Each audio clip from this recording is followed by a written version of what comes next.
No, you help yourself if you want a stack. Yeah. Right. I'm so glad you set up packages for yourself so you're not.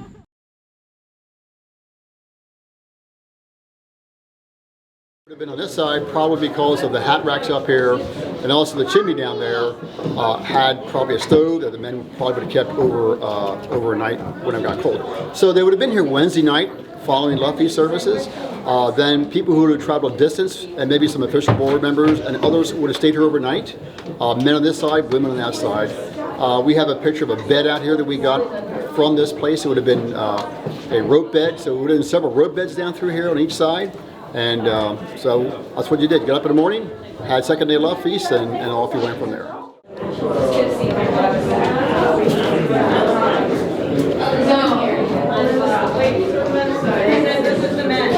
I kind of like this one better because it feels less crowded. Oh, it's not bad.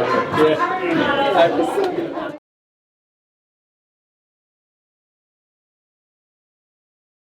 Kreider House was built in 1859, and later on by a council decision was converted to a Love Feast house in 1877. And that came about by adding a 20-foot addition to the end of the building, which accommodated the cooking facilities in the basement and allowed for access to sleeping facilities in the attic for second day Love Feast. Also accommodated the change of benches, with every third bench being different, one being able to flip to create a bench there, one being able to flip and turn into a table, and then the straight bench. So they could convert the whole house into a meeting facility. To serve as 4 people to a setting that way, you had a bowl of soup, a plate of meat, and 4 people shared that, and then you had 2 people sharing the drinking bowl. Bread was your plate. You didn't have a plate, so you put your meat on your bread and ate it that way.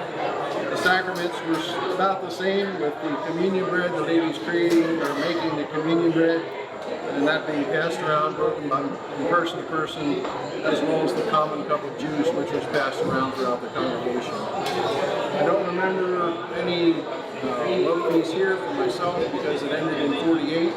But I do remember Love Feast at the Grable Meeting House, which was served the same way. And one of the things that I remember as a child was, as we would share 4 people to a bowl, when we get down to the end, the older people would tip the bowl up so that the kids could clean out the bowl. So it's just kind of a fun memory. So second day Love Feast was more of a community event. People from the community would come in. It was the day that they would clean up the things from the Love Feast service, and also would have a small service as well, with preaching service. But the mother said the children from the school, which was across the road here, would come over and join them for lunch and so forth, and that was served in the basement area. So second day Love Feast was a little more of a community event, not so much a congregational event, but a time for fellowship for all.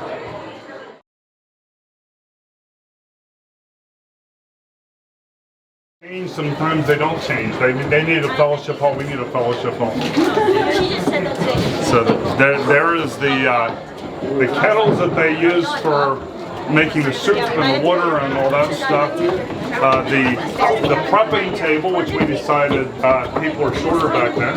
It's a very short prepping table. So the people would have Love Feast upstairs, and then some of them, but not everybody, stayed in the attic overnight. Not everybody stayed overnight.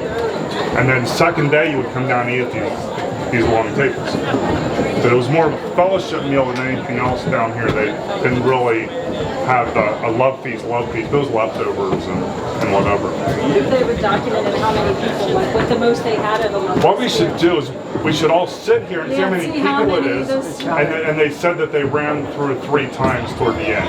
As they started to outgrow the church, you would shift 3 times through here. Because seating, we figured we could do 300 something. Well, are you remembering you have to lose a third? You have to lose a third of your tables up there, because a third of them are tables. Because Grable's had the same benches, and we actually, I think, had kids already back then. You had to be careful which bench you chose if you had kids. I remember my brother's tractors clattering to the floor. Yeah, you wanted to have the ones with the solid backs with your kids. So there were some with solid backs? Yes, those are ones that flipped up into tables. Yeah, you had you had the tables, the solid backs, and the flipping backs. Okay, that makes sense, Yeah. but yeah, I only remember the open back. Yeah.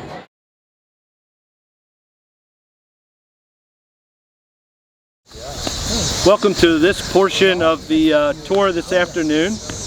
We believe that the cemetery here was started about the same time the church was built in 1859.